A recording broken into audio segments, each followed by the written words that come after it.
BCCI vice president clear statements ఇచ్చారు. This has happened outside the country, so we are not responsible and it is not our domain అని చెప్పేసి. It's not in our domain. They have done it for some foreign league where they are the owner.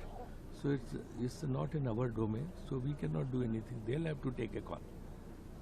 ఇప్పుడు school బయట గొడవ జరిగిందంటే teacher కూడా ఇదే చెప్తుంది, school బయట జరిగిన గొడవకి మాకు సంబంధం లేదు, స్కూల్లో జరిగిన క్లాస్లో జరిగిన మాత్రమే మాకు సంబంధం అని క్లియర్గా చెప్తుంది కదా. ఇప్పుడు బీసీసీఐ వైస్ ప్రెసిడెంట్ కూడా అదే చెప్పారు. Boycott Sunrisers, Sunrisers anti national, funding indirectly terrorists అని చెప్పి చాలా మంది చాలా లింకులు పెడుతున్నారు. అబ్రార్ అహ్మద్ని సన్ రైజర్స్ వాళ్ళు కొనడం వల్ల ఇప్పుడు వాళ్ళకి గట్టి బ్యాక్లాష్ తగిలింది. సన్ రైజర్స్ లీడ్స్ టీమ్ ట్విట్టర్లో సస్పెండ్ అయిపోయింది. అబ్రార్ అహ్మద్ ఇండియాని మాక్ చేస్తూ ఎన్నో పోస్ట్ ఎన్నో వీడియోస్ చేస్తూ ఉంటాడు, which I'm not okay with. కానీ నాకు ఒక సింపుల్ క్వశ్చన్ ఉంది. ఇలా ఆలోచిస్తే ఫారెన్లో చాలా మంది ఇండియన్స్ పాకిస్తానీ రెస్టారెంట్స్ బిజినెస్లో ఇన్వెస్ట్ చేస్తున్నారు. అదే వర్క్ ప్లేస్లో ఇండియన్స్ ముందు మాక్ చేస్తూ ఉంటారు, కానీ ఇండియన్స్ ఇంకా అక్కడ పనిచేస్తున్నారు, పార్ట్ టైమ్స్ కూడా చేస్తున్నాడు. అంటే తమ్ముడే ప్యాకాటే. Is that right? మీ ఇంట్లో కూడా కొంతమంది ఫారెన్లో పాకిస్తానీ రెస్టారెంట్స్లో పార్ట్ టైం చేస్తూ ఉంటారు. మరి వాళ్ళందరినీ మానేయమని చెప్తారా?